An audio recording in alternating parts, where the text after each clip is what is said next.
Hi, welcome to the Sifu Mimi Chan Show. Thanks for joining the conversation.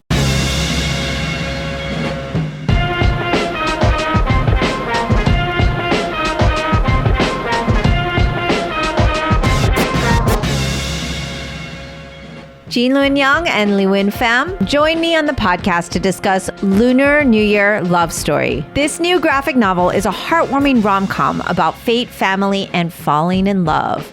Plus, there is lion dancing. Not line dancing, lion. I felt so honored to serve as the consultant providing my expertise on lion dance for the book. The experience was absolutely remarkable. The conversation with Jean and LeUyen was delightful. They share their inspirations for the novel, reminisced about Lunar New Year memories, and explore the creation of new traditions. Lunar New Year Love Story will be available on January 9. However, you can pre-order it now. Please check out all of the links here so you can get a copy of this amazing book. I highly recommend it. In case you don't already know, Jean LeUyen is an award-winning author and comic creator of American-born Chinese graphic novel, which is also now a television show on Disney+. LeUyen Pham is a New York Times best-selling and award-winning artist who has illustrated over 130 books. It's such an honor to talk to guests like Jean and LeUyen. If you enjoyed this conversation, my favor as usual is to please continue to share this podcast with others. It would mean so much if you would also rate it and leave me feedback. If you would like to help keep this podcast going and support the work I do, visit my website or patreon.com/SifuMimiChan to become a patron of the show. For comments or suggestions, reach out on social media at SifuMimiChan. Now, on with the show. Hello, Jean and Luen. I'm so excited to see you both. Yeah, thank you for having us, Mimi. I appreciate you dressing up for it too with your T-shirt. That's so cool. Yes, I know. My Lunar New Year shirt. So my student gets me a different Lunar New Year shirt every year. This one was the year of the tiger, and it happened to be the tiger doing the lion, which was kind of cute. So funny. And then there's like a different one every year with the zodiac, and so we'll see with the dragon next year what comes out. It should be a pretty cool shirt. But yes, I thought I would be festive with my lion dancing. Well, I'm going to jump right in and just say, wow, Lunar New Year love story. Number one, I am like so privileged and honored to have a teeny tiny part in this amazing project and to have this connection to it. So thank you for involving me. But I don't know that I've seen the final because I haven't got to hold it yet. But I know that Luen and I went back and forth with that last draft, and it's just beautiful. The story is beautiful. The art is beautiful. So just congratulations, first of all, for this incredible project. Oh, thank you. It's exciting, isn't it? I can't believe you don't have a copy of the book. How come we didn't send it to her? I don't know. We should.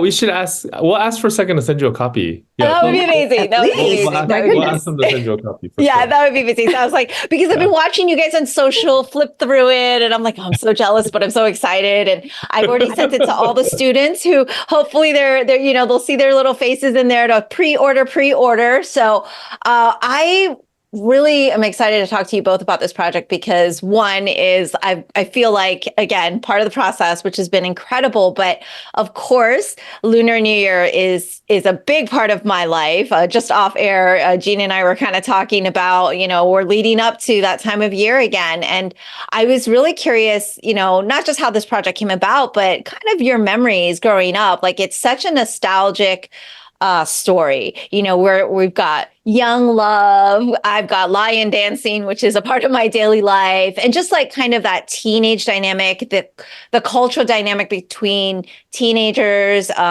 Asian Americans with their parents, there's family, there's so many different things going on in this. And I want to start off with Lunar New Year, of course, being the title of the book and just being that we are approaching Lunar New Year. Like, what was that like for each of you growing up? Like, did you have specific traditions? What were your memories, kind of growing up with Lunar New Year in your life? So whoever wants to jump in first. Jean, you can go first. I mean, as a kid, I think the part of Lunar New Year I was most interested in was the red envelopes, the hongbao. And why not?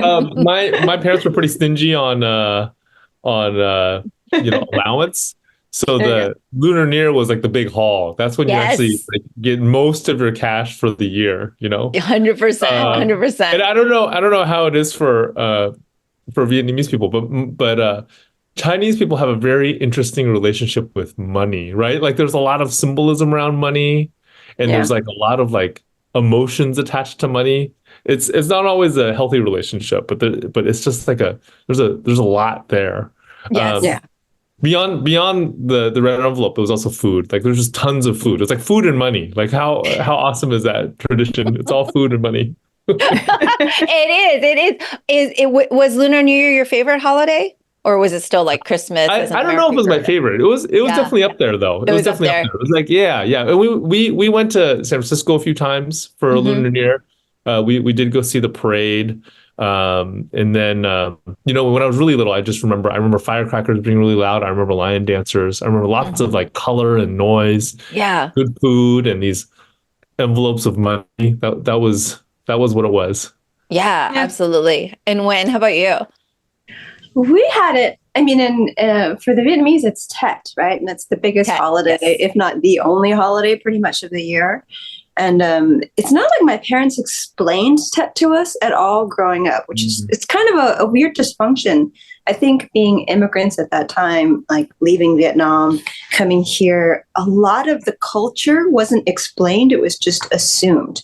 So I don't think my parents, for instance, ever sat me down the way maybe like a Western family would sit down and explain, you know, Jesus was born on Christmas and that's why we celebrate. Like there was no explanation of what Tet was or anything. It was just you were respectful.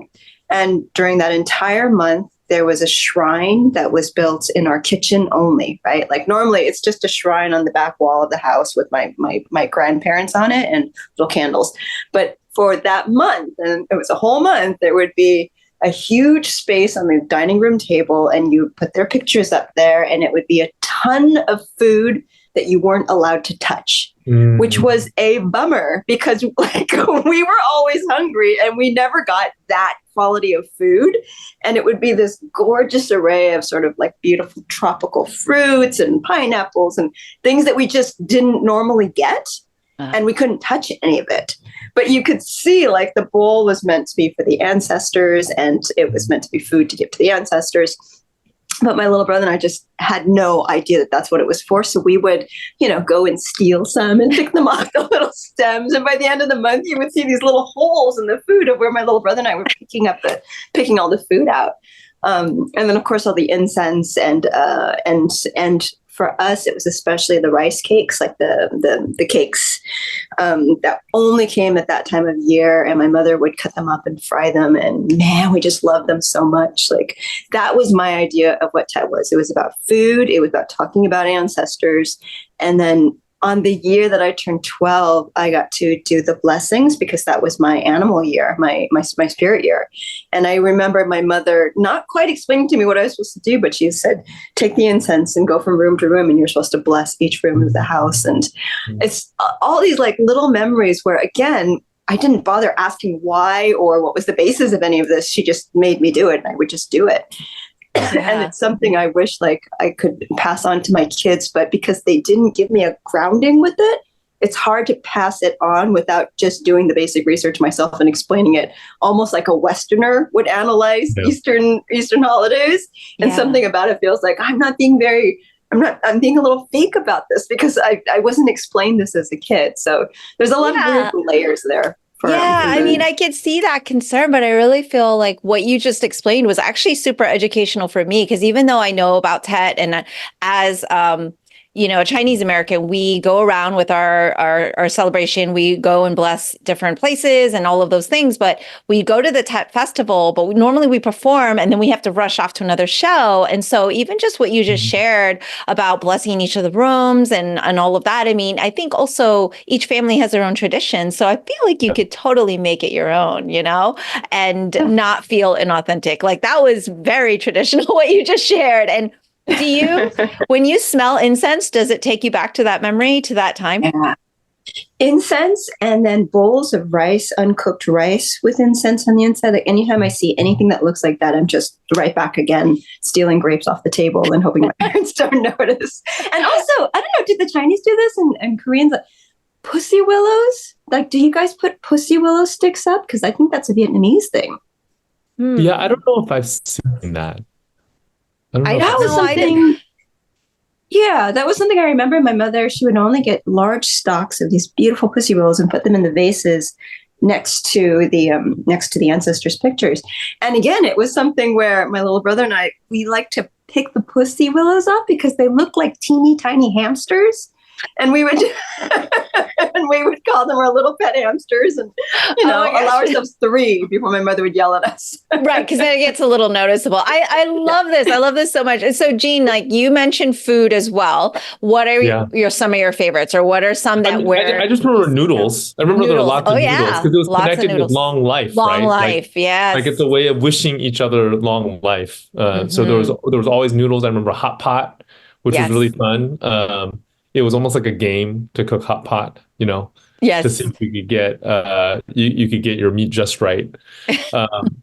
And I also do remember the little candies too. There are these red envelope candies that I really loved. I don't know if you remember these. Remember these? It was like they were like kind of yellowish beige on the outside and pink on the inside. And I remember doing a presentation about Lunar New Year to my 4th grade class and handing them out. Oh. And some of the kids liked them and some of them did not. I remember looking in the trash can. I've seen it. A third of the kids had spit them out. Oh my gosh. Well, some of it's acquired, right? Some of it's acquired, but I think it's sharing. I think if you had given out the red envelopes, I'm pretty sure they would have kept those. Oh, that's absolutely true. Yeah. Instead of candy.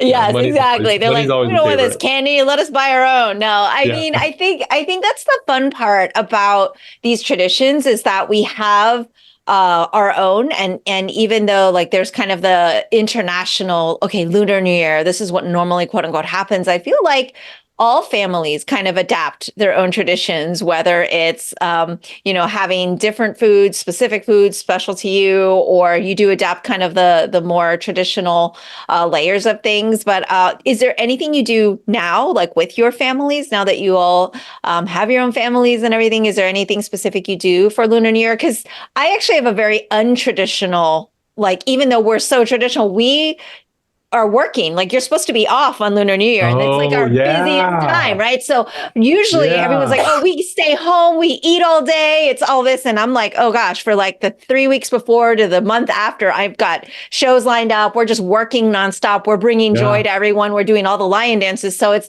kind of weird, even though I'm so traditional in a way. It's very atypical because normally a family's home with their family and eating, and we're just like off performing. So it's interesting to me. Like, what do people do now for Lunar New Year other than after we bless their store or their home? Like what happens next? So what do you do now, if anything? Well, I think for my family, we've sort of adapted a new tradition. I think Lunar New Year or Tet lost its meaning once all of us grew older and we moved out of the house and we had our own families. So my mother kind of uses it as an excuse to bring everyone back home. So it's Thanksgiving and then Christmas and then Lunar New Year. It's like her guaranteed trifecta of like visits from the whole entire family.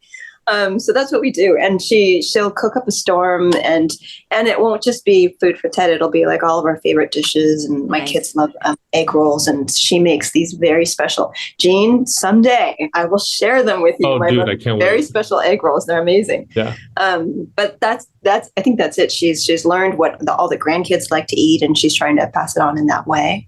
But other than that, she does not put up a little shrine anymore, which I find really interesting because I thought with the grandkids coming, she'd definitely want to see that.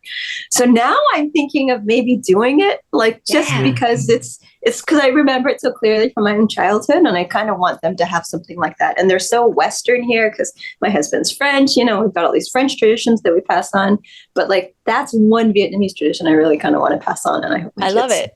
They're going to have, yeah.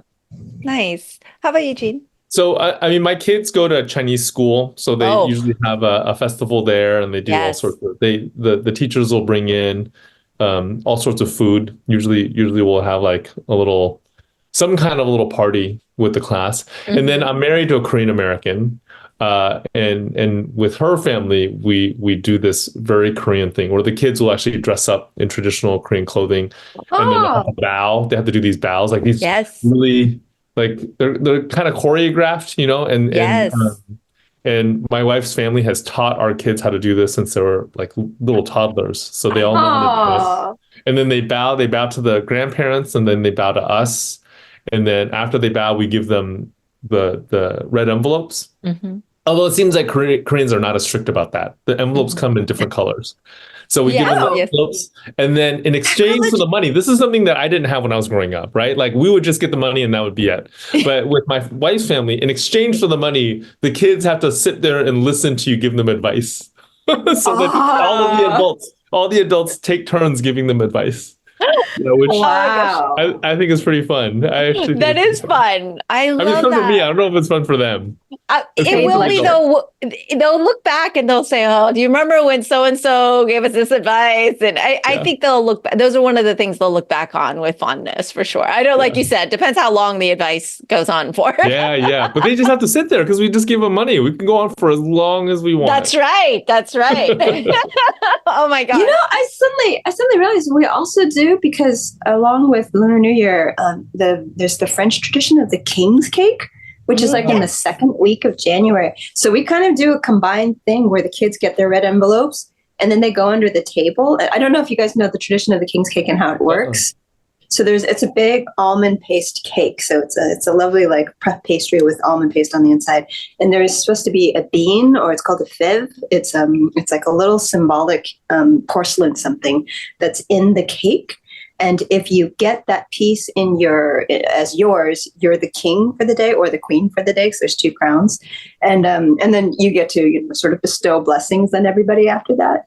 And so we would do that where we'd have the King's Cake. The kids would get like their red envelopes, and then the youngest would get under the table and call out who gets which piece of cake, like who gets this piece of cake, who gets this piece of cake. So we kind of combine the two together in that way. So I think my kids are going to think of those two holidays always enmeshed together rather than Valentine's Day. Sorry.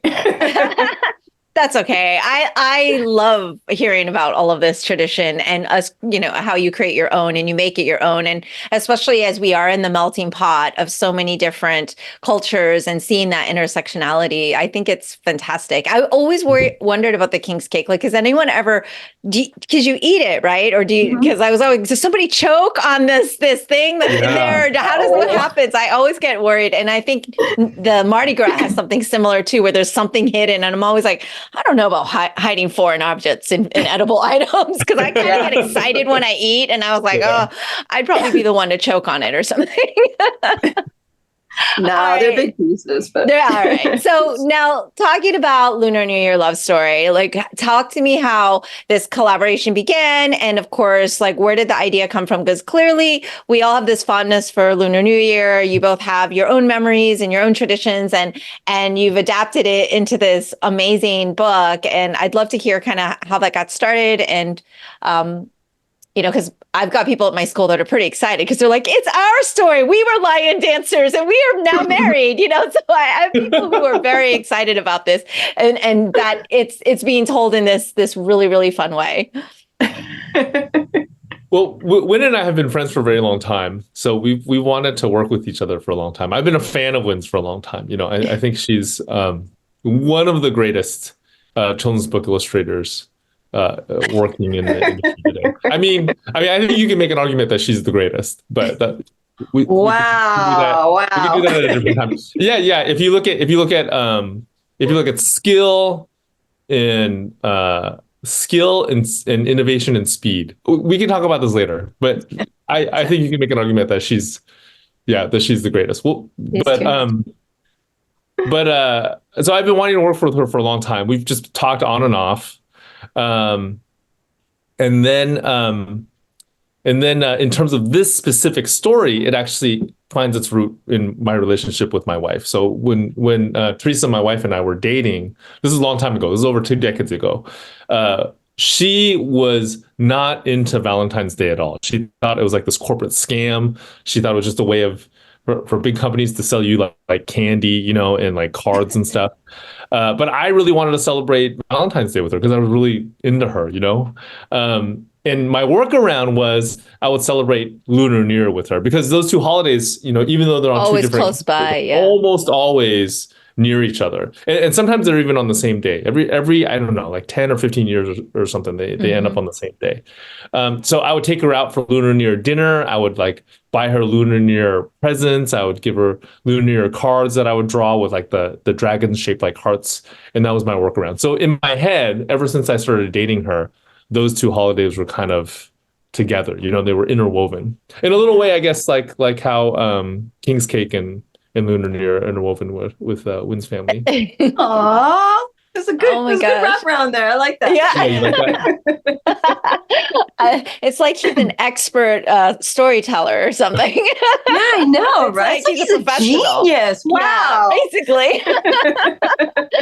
I love this. I love this because I was like, well, I know you're not a lion dancer, but I do know that there's a love story here that seemed very personal. So this makes so much sense that there's like a personal history to that. And I have to say, I resonate a little bit with your wife, where I'm like, oh, Valentine's Day. It's like everything's just marked up, 50% more for chocolate on that day. And so I'm a little bitter about it, but I love the looping of Lunar New Year. So did she ever catch on to the correlation that you were kind of it's my Valentine's Day? Yeah, she humored me and she went along with it. And it worked because now we're married and we have kids.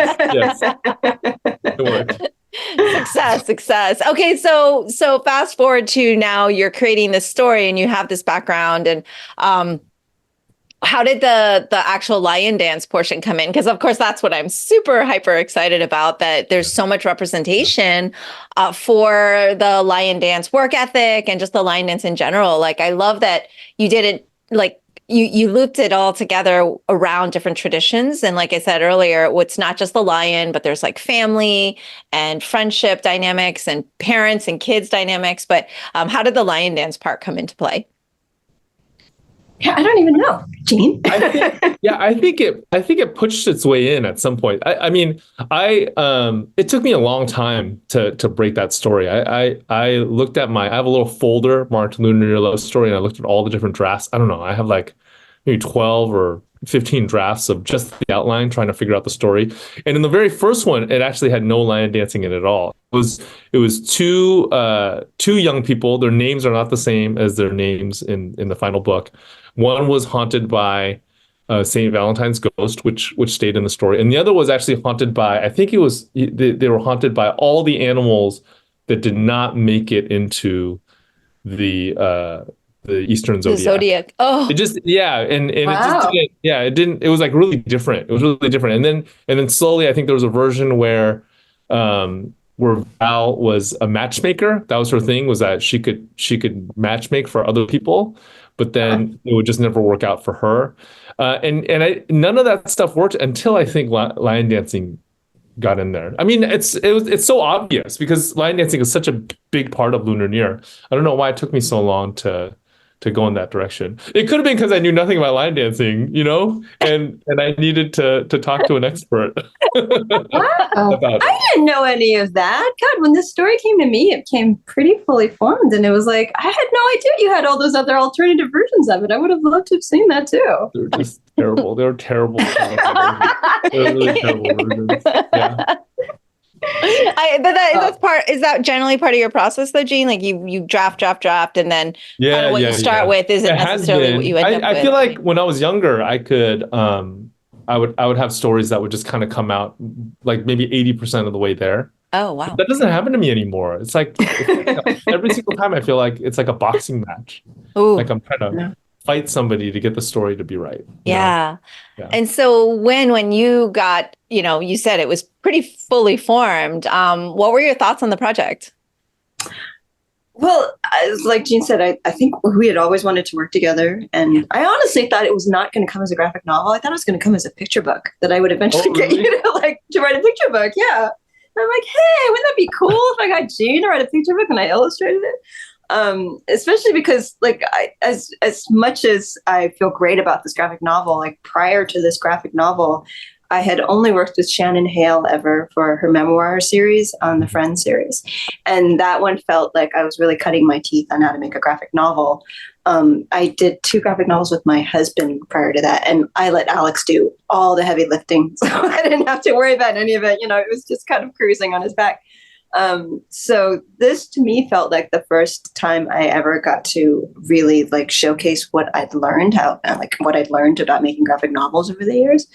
But it's funny. I have been sent a lot of like scripts in the past, and I've been sent a lot of stories that sort of had Asian themes to them or Asian backgrounds. And usually there's stories that I find really moving, but that don't necessarily speak to me. And it's because I think I had such an odd raising with my family. Like, we were immigrants, but we didn't have any family that was over here. Like, my entire introduction to Vietnamese culture was just in the pot of my family, which, can be a bit dysfunctional, understanding what that culture is. And so there's a lot about my own culture that I don't necessarily know, and that I have had to learn as I became an adult. And so I've been very hesitant to accept a lot of stories that revolve around Asian themes. And then Jean sends me this story, and I'm like, this is the first time I got a story that I completely understand, that the character just happens to be Asian, and Asian of the type that I could completely get. Like, I understood who the grandmother was. I understood who the dad was. I understood who the daughter was, because I was one of those characters. Like, it was a story that was generated specifically for our age, our time, like who we are as Asians in this society. And I got completely behind that. And I always do tons of massive research of characters and development and all that for all of my projects. And this was one where it was like, Jean just handed to me on a candy tray, like, pick who you want in your life and fill in the blank. And it's like, yeah, man, I can completely and totally do this. And I think that was, for me, that was probably the most compelling part of doing this story, was that I felt for the first time absolutely being honest about the culture that I understood. And that was refreshing for me. Like, it was great to sort of be through Val's eyes and to admit, hey, I don't actually know that much about my own culture, and to have my mother step in there and yell at me. Like, she's essentially yelling at me throughout the book, because Jean's got this grandmother character that's yelling throughout the book. So there were just all these parts of the book that spoke to me very, very specifically. And I think it was why, even though I did not write this story, and this is totally Jean's brainchild here, like, it feels incredibly personal to me, because so much of it just spoke to things that I understood and that I knew and that I still struggle to understand and that I still don't know. And I think for that reason, like, Val struggles through the stories and her own struggles with understanding what her family's background is. I just so inherently understood that. So on every level, the book was just really, really personal and, filled with tons of Easter eggs that maybe no one else is going to notice, but everyone seems to notice the Drunken Master reference, which is great. But I think it's just really, really lovely to do a book that I'm so not afraid of expressing where I come from and who I am, because this is as close as I can get to explaining that to so many people. Mm-hmm. Mm-hmm. Wow. And well, Luen is underselling her own involvement too, because she did do a lot of the writing. Like, there are whole scenes in the book that she wrote. They're just pieces of particularly relationships between women and between girls that I just don't think I got the voice right, and between Val and her best friend Bernice, like, Wynn's fingerprints are all over that, and there are whole scenes of those two friends talking that Wynn wrote. Yeah. So her Wynn's voice is definitely in there, and Wynn's life is in there too. Like, yes, her blood, sweat, and tears. Yeah, we talked about Wynn's dates. We talked about our dating lives when we were in high school. And Wynn's was much more adventurous than mine. I only had one girlfriend before my wife, but some of the bad dates that Wynn told me about were so funny to me that we had to put them in the book. It's fun. Yeah, I was gonna ask, because when I got the chance to read through, I was like, oh my gosh, this is so like teenage love story. Like, you'd feel and remember, like I said, there's so many notes of nostalgia, not just the lion dancing stuff, which of course that was the part I was involved in, but like reading it just really brought you back to being a teenager, like the feelings you had, right? Just even the feelings, like looking across the room and jealousy or, envy and all these things that, it just evokes a lot of nostalgia and memories, some good, some bad. But I can see how personal it was and how well the collaboration here worked and why, because the result of it is super evident in how much life was poured into it, like personal life. Now I'm learning really personal life from dating stories and everything and that family dynamic. But thank you for sharing all of that, when that was super insightful to hear how much the main character especially, resonated with you. Is there, for Eugene, like, is there a character that really resonates with you that you see yourself reflected in, I guess, in the book? Ooh, I don't know. I do think that like when you're writing, sometimes you just end up putting a piece of yourself in all the characters, Yes, you know. yes. And Luen and I have talked about this, how we did have to access our teenage selves to tell the story of the main characters. Yeah. But then age-wise, we're like a lot closer to the parents. Right. I mean, maybe even the grandparents for me. You know what I mean? Like, but at least emotionally, I think I did feel a kinship to Val's dad, because I have 3 daughters. My oldest daughter is about the same age as Val is in the book. Which is very strange. It's very strange to like write these scenes where somebody your daughter's age is like kissing somebody. You know what I mean? Right. Like, I try not to think about it that way. Yeah. But the protectiveness of the dad, I think I can feel. I feel Right. about my daughters. That's Yes. funny, because for the mother, I think like Connie, the editor, and we like hammered Gene about this. Like, what about the mom? She's got a raw deal here. Like, you're not acknowledging her. Something happened.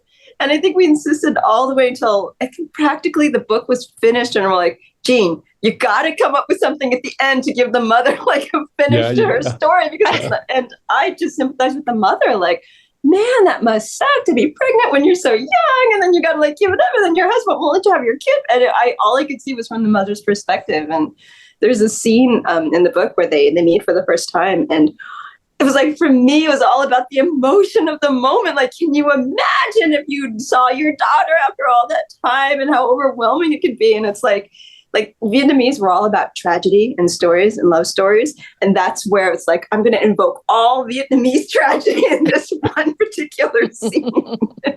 Just because it's such a moving moment. So there's, I think and definitely. This is the scene at the wedding, right? This is the scene. Yeah.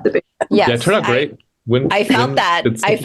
Now I realize where all of that was coming from. Is from when said all of her Vietnamese tragedy in this one scene. I felt it. So well done. Mission accomplished. Mission accomplished. Well, I have to say the character that resonated the most with me is the Sifu. I wonder why. I really enjoyed, kind of being able to answer questions about the lion in the way that you ask, Luen, because I don't know that people have ever asked me in such a artist, like in a way, because you had to draw and you wanted to understand the mechanics so specifically, and you're like, I need to get under there and see all these things. And so it was really fascinating to have to kind of break down and explain specifics of things that I normally don't. Like, even as a performer, like, we get in and we do, and there's a traditional part, but I loved all of your questions. It really was, it was an interesting collaboration to kind of do it from that angle, because like you having to draw it had way different questions than someone having to do it. So I thought that was really fascinating for me, actually. I did, Gene. I don't even think you knew about it, but like Mimi and I just kept having like back and forth where I would be doing a lion dance scene, and I just kept thinking like, how do the mechanics of that even work? Like, because the pain, I mean, it's beautiful when you see the performance, right? Because everything flows. But when you're drawing, you still have to understand how the body fits underneath the costume in order to make the costume believable. And so I think that was all I kept asking, requesting from you. Just show me what they're standing like underneath the thing and go through it slowly for me so I can see how they don't trip over each other's feet and how that works. And how can the person with his head bent down, how can he even see what he's doing and where he's going? And it was just like, I've got like, I don't know, 30 or 40 videos that she sent over of like her troops just doing these poses over and over again because they kept saying, I need the pose. I'm sorry. Like, I'm just drawing the lion. This will never show up in the book, but I need the pose underneath because I need to know what it looks like. It was crazy. Yeah. No, it was a lot of fun, especially when you're like, so how would somebody pretend to be scaring away a spirit without the lion, but as a lion? I'm like, actually, I got the right person for this. Like, she's ready to go because she channels being a lion all the time. So when I sent you that video, I was like, hey, there's a scene in the book, guys. And then she was like, all right, got it. And it was really funny because I was like, that may have seemed like the weirdest request, but honestly, it was like one of the easier ones for us to do for you. Wow. Yeah. All right. It's good to know. And I thought you would find that kind of amusing because it was like, this is going to be weird. I'm like, no, it's not that weird. It's fine.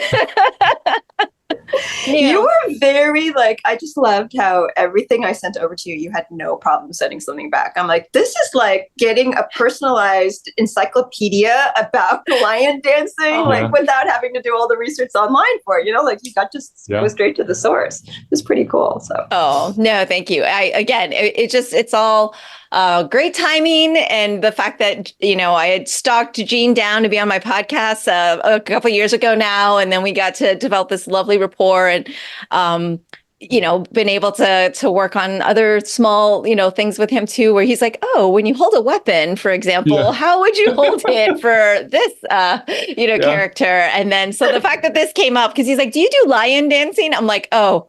Yes, we do lion dancing. A lot of lion dancing. Yeah. So much. It was fun. a godsend, honestly. Yeah.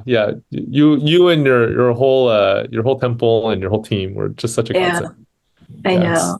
It was It was so fun to learn about it too. Like I've seen it my entire life, but like I have a completely different appreciation of every single element of even just the costume. I think you sent us to the Cypher Richard up in San Francisco, so I was able to see it, and he was talking about like the blessings from head to tail, and I just so much stuff that you don't ever think about, and then you realize, wow, I have to make sure that I draw that horn just that way. Like everything became very, very specific, and someone who knows what they're doing would notice if the mirrors are missing on the side, or if like the head is just like, as we have in the book, like you can't put your hand through the mouth, and there's just all these little rules that you don't think about when you're taking artistic liberties. And it's just like, no, you have to be respectful of what's happening. So let's make sure. And you were just great for checking all of that. Oh, thank you. It was beyond my pleasure. To work with both of you was like thrilling, absolutely thrilling. And it's kind of funny. I think was it last year this time, like you actually sat in on one of our Lunar New Year prep practices where like everyone was getting ready, and I'm like, we're kind of doing that now. And I was like, oh yeah, guys, remember that graphic novel? Everyone go pre-order because it's coming out, and we're there. This is going to happen. It's super exciting. Speaking of like the research aspect, because I know like this was highly, highly personal, but I know from speaking with Eugene and many of your other projects and all of the things, you're so intentional with how you tell the story and keeping things authentic, and the questions you've always asked, even just me and the few things we've done. Like, were there specific rabbit holes that you did end up going down with researching this story, or because it came from a more personal perspective, was it a little easier and you didn't find yourself like diving down the deep end of like, research? Because I know you can kind of get very I definitely did, and some of it was figuring out like the personal relationship side of being on a lion dance team. So there was you, and then one of my daughter's good friends is on the lion dance team. They sound like they're very, like, I'm not using this as a pejorative, but more of a term of endearment. They're very amateur, right? It's like a group of kids that are attached to a church. And they're like kind of looking at YouTube videos, and then they're doing it. You know what I mean? It's like that kind of an operation. But I think the reason why my daughter's friend is part of it is because of the friendships that are involved in that. Yes. So there's her, and then one of my friends' daughters is at UCLA right now, and she just on a whim joined a lion dance team in LA. And I think they're probably in the middle between my daughter's friend and you guys. So like they do have an instructor, but it doesn't sound as intense as your school. So, but in each of these settings, it seems like what matters is like the relationships that are involved. It's almost like the dance is a conduit for friendship, or a conduit for maybe even like a found family. Absolutely. So that's what I was really interested in. Yeah. Yeah, no, there's a trust. Literally a trust, right? But you have to build these bonds, and they're like a little family unit. And regardless of how quote unquote professional, or if it's a hobby, or if it's, we go to, we do Disney shows and things like that. Regardless, like the life of the lion and that whole friendship dynamic, I think is phenomenal. Like that is the goal, right? That is the goal, to get a bunch of students or practitioners together and be working together towards something and enjoying it, right? And having a good time and building love and all of it and having this friendship. But I do know that like you have that rabbit hole. And I just have to say, because you're like, well, not as intense. I'm like, that could also just be me. I'm very intense as a sifu. So I can say, like, when you ask me to, hey, get me an image of you scolding your student, I'm like, no problem. I got that.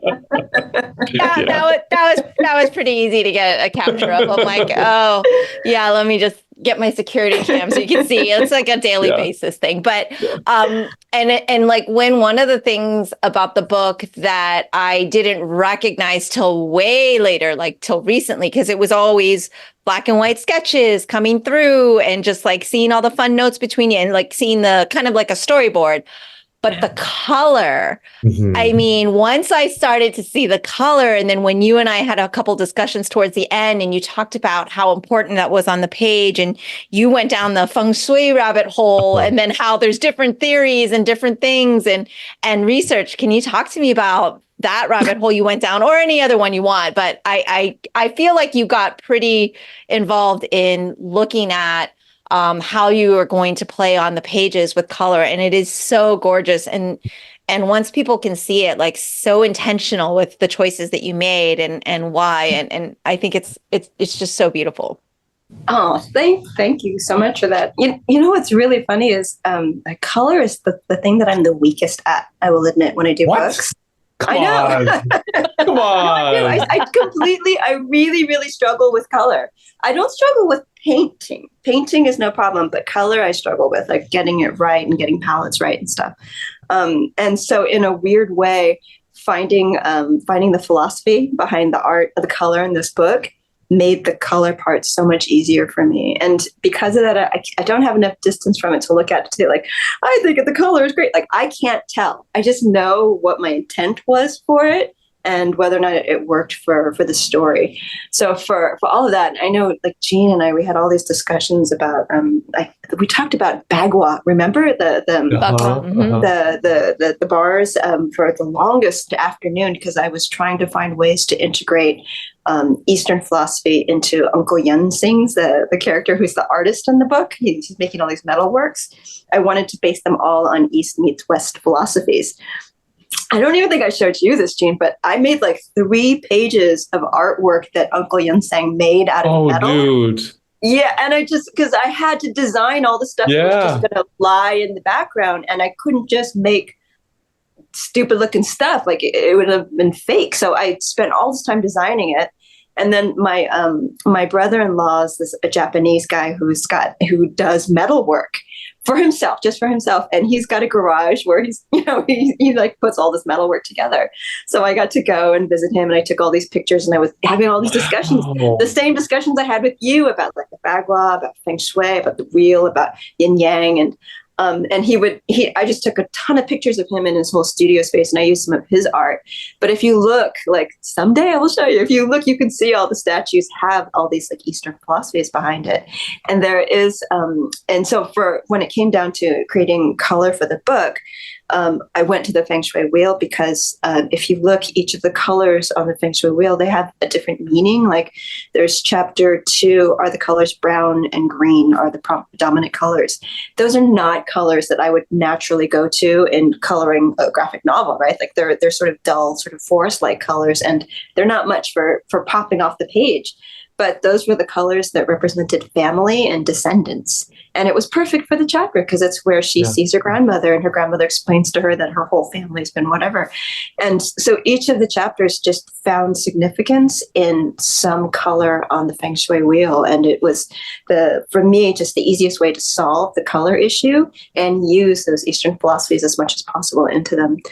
There's only one problem in the Feng Shui wheel. It's like there's 3 that are silver and white, and silver and white, and silver, white, and gold. And I'm like, wait, those aren't 3 different colors. Those are like 3 of the same. And I didn't quite know how to divide those up. But and then of course I think there are 4 chapters that have the color red as the dominant theme. And red, again, it's the intersection of like the Eastern and Western philosophy. So you've got red of the Lunar New Year, of fire, of passion, of luck for the Asian culture, and then it's red for love on the Western culture. And it just they come in. I use the color red at the moments where she moves forward and her thinking of what love is, and love in relation to her family, love in relation to the opposite sex, love in relation to herself. Like each of those chapters are signified by that particular color pushing you forward. So there's a lot of thought pre-planned into all of this. But once it just came down to coloring, it was just, okay, I don't have to think anymore. Those are the colors I'm going to pick. I'm going to go for it. Let's try to make it look as good as possible. And yeah, that's kind of what I did. Yeah, it's gorgeous. Yeah, it really is. And that's another argument why Luen is in the conversation for greatest of all time. Yeah. There you go. All that. We're like just there's case, I feel basically. like with her art, it's sort of like we talk about this in writing, right? You when you're world building or anything, you're building this iceberg, and like 80% or 90% of the iceberg the reader doesn't see. They only see the tip, but the tip doesn't seem right unless you have all the stuff that's underneath. And I think Luen did the same with the color. Like most people who read it are not going to know anything about China, but it doesn't matter because you still feel it. You still understand it. Your subconscious picks up on it, even if you are consciously not aware of it. Yeah, no, absolutely. But even in all that, I mean, like Jean keeps on lauding all this stuff on me, but I'm going to say, like, it was in the script. I remember the sequence where, where Uncle Yunsang is teaching the 2 cousins how to do the lion dance, and he's explaining about the sun and the sun and the wind? No, the water, sun and water. And then there's a whole page where he's got all of the animals of the horoscope in there. And then I think, I don't remember if you put it in there or did I put it in there after we talked about it, but the Bagua symbols are on that page too. Did you have that in there initially? Oh, yeah. It's because the lion, it was hard to find the lion in Eastern philosophy, right? Because the lions are native to, so I guess this is a rabbit hole that I fell into. My understanding is that lions are native to Africa, and the lion dance probably came from like 2 lions being sent to, I think, one of the Chinese emperors as a gift, and then those 2 lions died, and then there was a memory of what they were like, right? And that's sort of what one lion dance grew out of. And that's why the lion dance doesn't totally look like an actual lion. It's its own thing. So it was hard to find the lion in Eastern culture, and then I found it in a version of the. You're gonna know what this is, Mimi. Bagua Zhang. Am I pronouncing that right? Mm-hmm. It's the martial art that you do around Bagua, right? And there's a version of that has a different animal associated with each trigram. And the lion is one of them. And the lion is actually associated with the one that's 3. It's the 3 yang trigrams. Okay. So it's an all yang. It's like an all yang, animal. Very yang animal. Very direct. and when I saw that, I was like, that's what Asian American guys need. You know what I mean? Like I think Asian American guys in general are often encouraged to be passive or to be quiet or to be sidekicks. But we just need to go all yang sometimes. Try yang. Yes. Yeah, that's right. That's right. You need all three trigrams. Yeah, All yeah. three You need the whole yeah. trigram to be all The whole yang. trigram Yeah. to be all yang, and the lion should be your spirit animal. Yeah, that's right. That's right. Oh my gosh, I love that. And I know we're kind of running out a little bit of time here, but you both are teachers, and I know you've taught art, you've taught about comics in education, and you both come from a kind of a teaching background as well, which I find fascinating and also so important. So as teachers, like, I see this book, and so much of it is very personal, of course, because I see, representation. I see not just Asian American representation. I see the martial arts side of things. I see the culture that you're bringing out Lunar New Year in such a forward way, and it's such an important thing. And I know that you have been teaching a long time, and we're in a place now, I think, in society where we're finally more open, right, to POC stories. We're more open to cultural stories. But like, I know, of course, Jean, you had American-born Chinese so many years ago, and it was such a hard thing to kind of get into the mainstream. But you see this book, and I don't look at it as a book for like Asian Americans. I just look at it as a book for young adults, for adults even, not even just young adults, and just like a book for everyone. And so as teachers, like, how do you feel it will be received by the youth and kind of like the mainstream public, and where do you see its kind of place in terms of educating the public as well? The youths. I like that.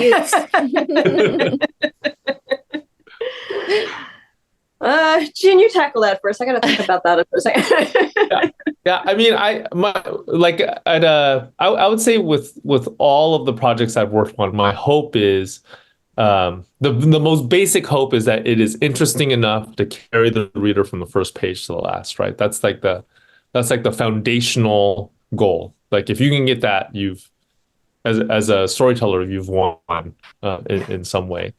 Beyond that, I mean, my hope is that like it'll be the education about Asian and Asian American culture will be secondary. Like, it'll almost like seep into you without you really noticing it. I think that would be great.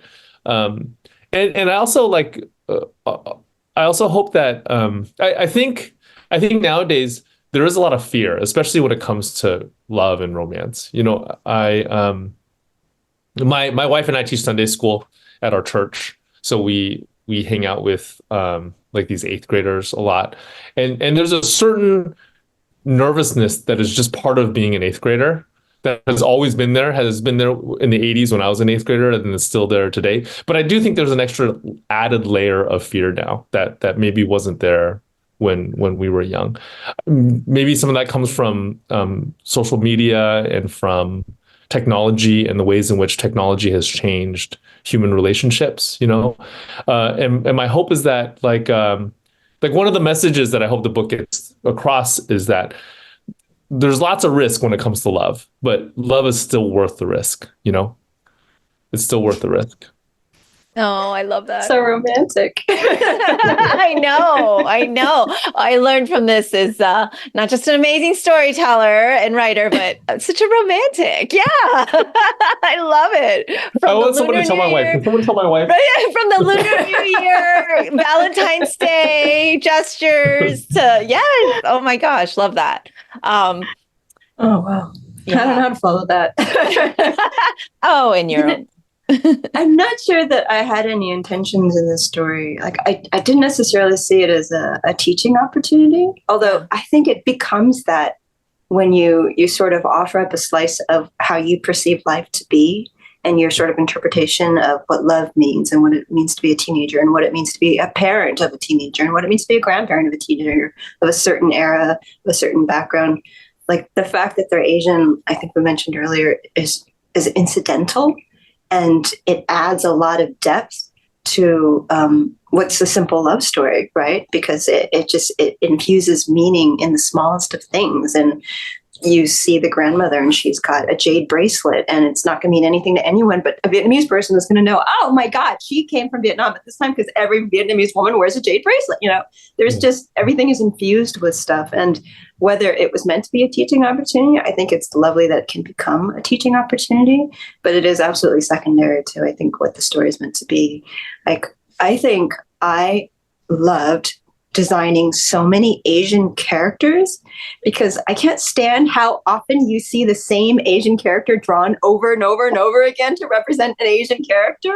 Yeah. And I took it unto myself as, how many different characters can I design that they'll all look different and be Asian, and no one's going to question it, and no one's going to think, oh, they're all basically one group Asian. Like, you'll see in their face and in their eyes and in their shapes. And it was just, to me, like a big drive forward to design as much as possible, especially because I don't have Asian eyes, and I have suffered my entire life in both directions for not having Asian eyes.